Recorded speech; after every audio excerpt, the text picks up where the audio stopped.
Dirokart'a hoş geldiniz. Bugün farklı bir video, iddia yok, propaganda yok, sadece belgeler. Türkiye Cumhuriyeti'nin kendi arşivlerinden, kendi gazetelerinden, kendi meclis tutanaklarından çıkan gerçekler. Bu videoyu izledikten sonra bir şey istiyorum sizden, paylaşın.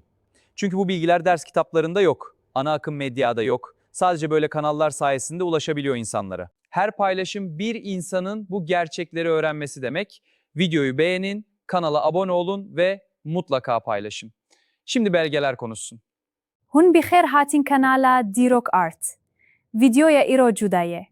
بي إيديا. بي بروباغاندا. تنبلغي. راستيجي آرشيف. روجنامه اوتومارن پارلمنتويا ين كومارا تركيا بخوه.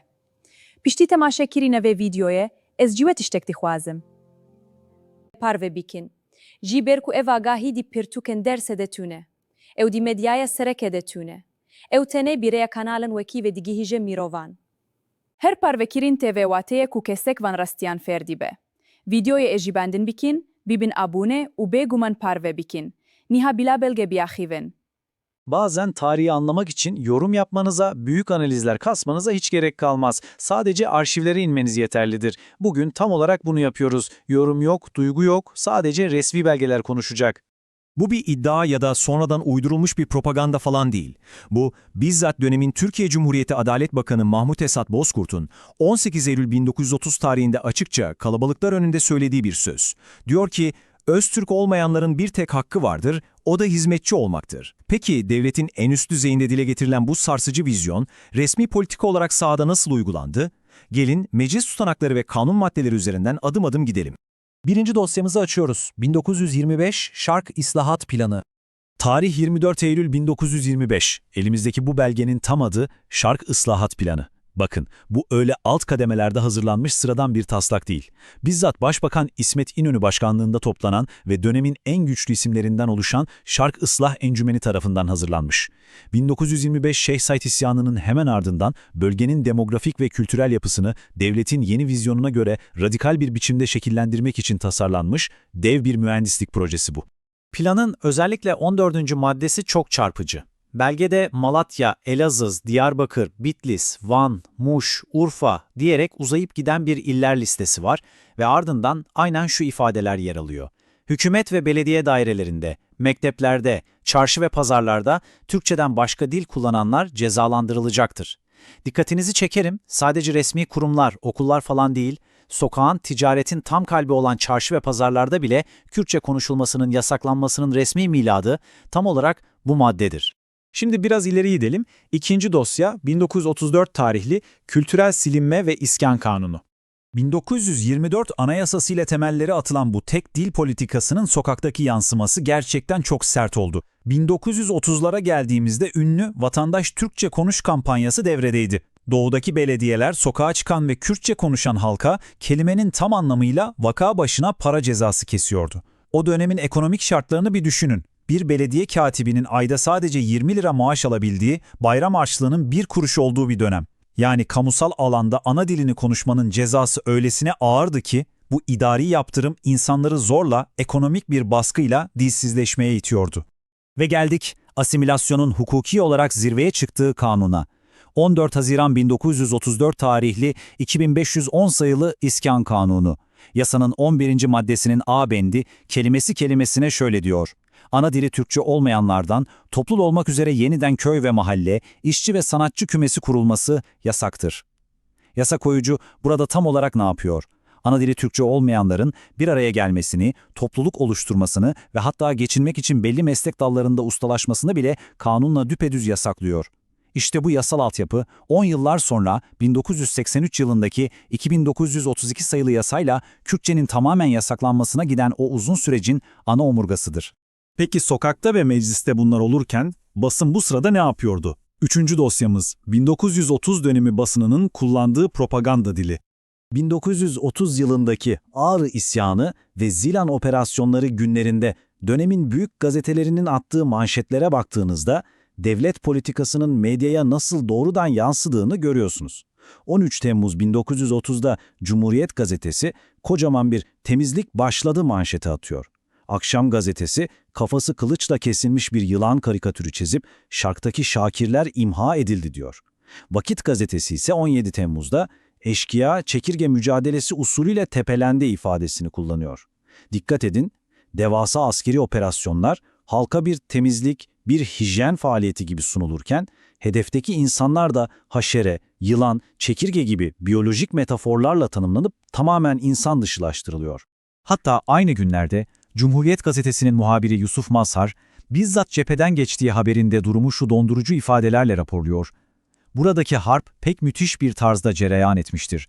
Zilan Deresi labalap cesetlerle dolmuştur. Hiçbir süzgeç, hiçbir gazetecilik kaygısı yok. Sadece soğuk ve övünen bir durum bildirimi. 4. dosya, 1931 yılındaki Ağrı isyanı, Zilan olayları ve sonrasında örülen o meşhur yasal zırh. Ağrı Dağı ve çevresindeki isyan bastırılırken çatışmalardan kaçıp Zilan Deresi bölgesindeki köylere sığınan binlerce sivil çok ağır bir bombardıman altında kaldı. O köyler haritadan resmen silindi. Cumhuriyet Gazetesi'nin bizzat devlet yetkililerine dayandırdığı habere göre bile imha edilenlerin sayısı 15.000 kişiydi. Farklı tarihi ve yerel kaynaklar bu sivil kaybın 47.000'e kadar ulaştığını söylüyor. Dönemin uluslararası basını ve diplomatik raporları da bu korkunç sivil kayıpları kayda geçirmiş durumda. Ancak asıl sarsıcı belge tüm bu ölümlerin ardından meclisten özel olarak geçirilen bir yasa.